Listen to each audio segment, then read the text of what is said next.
کی قسم تیری ماں نے دوسری سائیڈ میں لٹا دیا اور اس سائیڈ میں خود لیٹ گئی گیلے میں. تجھے کیا نہیں معلوم ہے پھر وہ 3 گھنٹے کی مدت اور تیری پوری ہو گئی, تو نے دوسری سمت بھی موڑ دیا. پھر تیری ماں نے کیا کیا, اپنے سینے پہ لٹا لیا اور گیلے میں اپنے آپ لیٹ گئی. پھر تو نے اس کے سینے پہ بھی پیشاب کیا تھا, لیکن تیری ماں نے تجھے جدا نہیں کیا تھا.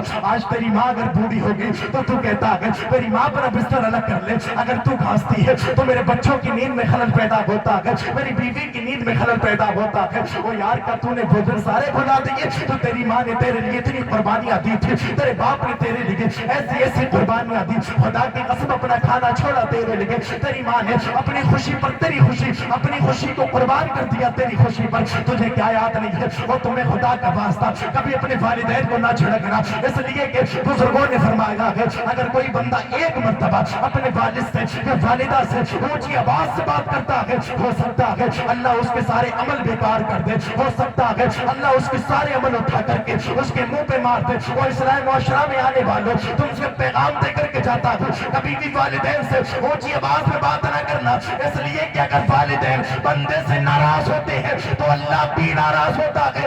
اگر چاہتے ہو اللہ بھی راضی ہو اور مصطفیٰ بھی راضی ہو تو آج ہی سے اپنے باپ کو راضی کر لو. ادھر تیرا باپ راضی ہوگا, ادھر مدینے کا رسول پاک راضی ہو جائے گا. لیکن کرو ان کو راضی, ان سے محبتیں کرو. ایک حدیث پاک حضور کی بڑی مشہور ہے, حضرت ابن عباس رضی اللہ تعالی عنہما سے مروی ہے. آپ فرماتے ہیں حضور نے فرمایا من اصبح مطیعا للہ فی والدی اصبح له بابان مفتوحان من الجنہ ان کان واحدۃ فواحدہ ومن اصبح عاصیا للہ فی والدی اصبح له بابان مفتوحان من النار ان کان واحدۃ فواحدہ. قال رجل وان ظلماه قال وان ظلماه وان ظلماه وان ظلماه. آخری مرتبہ کہتے ہیں کہ ذرا سبحان اللہ. سبحان اللہ. مسلم شریف کی حدیث پاک حضرت ابن عباس رضی اللہ تعالیٰ عنہ فرماتے ہیں حضور نے ارشاد فرمایا جب کوئی بندہ, حضرت بس آخری بات ہے کہ نہیں, حضور نے ارشاد فرمایا جب کوئی بندہ آخر توجہ سے سننا میری بات, والدین کو جھڑکنے والے ذرا غور سے سنو. حضور نے فرمایا جب کوئی بندہ اس حالت میں صبح کو اٹھتا ہے کہ اس کے والدین اس سے راضی ہوتے ہیں تو اللہ تعالیٰ اس کے لیے جنت کے 2 دروازے کھول دیتا ہے. ان کانا واحدۃ فواحدہ. حضور فرماتے ہیں ان میں سے اگر ایک حیات ہوتا ہے تو اللہ ان کے لیے جنت کا 1 دروازہ کھول دیتا ہے. ایک حدیث کا پہلو یہ, لیکن دوسری جانب پھر پڑے حدیث. حضور ارشاد فرماتے ہیں نعرہ رسالت, نعرہ غوثیت, علماء اہل سنت, علامہ تحسین رضا برکاتی, شاعر اسلام تسلیم رضا صاحب. سبحان اللہ, ماشاءاللہ. ماشاءاللہ. آپ دیدار کریں, یہ اللہ والوں کی جماعت منبر رسول پر موجود ہے. میری بات آپ کو بہت اچھی آتی ہے اور باتیں سننا ہے, بس کہہ دیں ایک مرتبہ سبحان اللہ. سرکار فرماتے ہیں من اصبح مطیعا للہ فی والدی اصبح له بابان مفتوحان من الجنہ ان کان واحدۃ فواحدہ. حضور فرماتے ہیں کوئی بندہ صبح اس حالت میں کرتا ہے کہ اس کے والدین اس سے راضی ہو تو اللہ اس کے لیے جنت کے 2 دروازے کھولتا ہے. ان کان واحدۃ فواحدہ, اگر ان میں سے ایک حیات ہے اور وہ اس سے راضی ہے تو اللہ اس کے لیے جنت کا 1 دروازہ کھول دیتا ہے. اور دوسرا رخ حدیث پاک کا حضور نے فرمایا, اب ذرا غور سے سننا بات. حضور فرماتے ہیں ومن اصبح عاصیا للہ فی والدی اصبح له بابان مفتوحان من النار ان کان واحدۃ فواحدہ. حضور فرماتے ہیں جب کوئی بندہ صبح اس حالت میں کرتا ہے کہ اس کے والدین اس سے ناراض ہیں تو اللہ اس کے لیے جہنم کے 2 دروازے کھول دیتا ہے. 2 دروازے کھولتا ہے اللہ صبح اگر والدین بندے سے ناراض ہے تو اس لیے خدا را مہربانی کرے. اور اچھا ایک شخص سے پوچھا حضور قال رجل وان ظلمہ, ایک شخص نے کہا حضور اگر والدین ظلم کرے تب کیا حکم ہے؟ سرکار نے 3 مرتبہ فرمایا وان ظلمہ وان ظلمہ وان ظلمہ. سرکار فرماتے ہیں اگرچہ ظلم کریں, اگرچہ ظلم کریں, اگرچہ ظلم کریں, لیکن ہر حال میں تیرے اوپر ان کی تعظیم واجب ہے. تو آج سے عہد کیجئے گا اگر جس کے والدین ناراض ہونا تو پکڑ لے جا کر کے اپنے والد کے قدموں کو, پکڑ لے جا کر کے اپنے ماں کے قدموں کو, اور قدموں کو پکڑنے کے بعد کہے ماں جب تک تجھے ناراض کیا تھا لیکن آج کے وقت تیرا بیٹا تجھ سے وعدہ کرتا ہے کبھی تیرا دل نہیں دکھائے گا. باپ سے کہے اپنے کبھی دل نہیں دکھائے گا. وہ والدین بڑی محبت کرتے ہیں, خدا کی قسم ساری خوشیاں تیرے اوپر قربان کرتے ہیں. اگر پیروں کو پکڑ کر کے اپنے والدین سے دعا کرے گا نا تو تیری ماں تیرا باپ تجھے کبھی ہرگز ایسا نہیں ہو سکتا کہ تجھے معاف نہ کرے, اس لیے کہ وہ تو چاہتے ہیں میرا بیٹا ایک مرتبہ مجھ سے معافی مانگے میں انہیں معافی کا پروانہ دے دوں. آج بھی جا کر کے اپنی ماں کے قدم پکڑ کے کہنا ماں جب تک ناراض کیا تھا لیکن آج حضور کی محفل میں بیٹھنے کے بعد ایک غلام نے بتایا تھا ماں کو ناراض نہیں کرنا, باپ کو ناراض نہیں کرنا. ماں تجھ سے کہتا ہوں آج کے بعد کوئی جملہ تیری شان کے خلاف نہیں نکالوں گا. او خدا کی قسم, ادھر تیرا پیر پکڑنا ہوگا, ادھر تیری ماں بھی تجھے معاف کرے گی, تیرا باپ معاف کرے گا, اور جب یہ دونوں تجھ سے راضی ہو جائیں گے تو پھر اللہ بھی تجھ سے راضی ہوتا نظر آئے گا.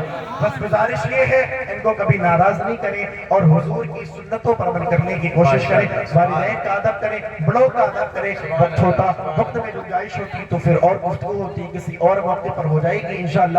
بس دعا یہ کرتا ہوں اللہ ہم سب کو ساری باتوں پہ عمل کرنے کی توفیق عطا فرمائے. اللہ ہم سب کو حضور کا سچا پکا امتی بن کر کے زندگی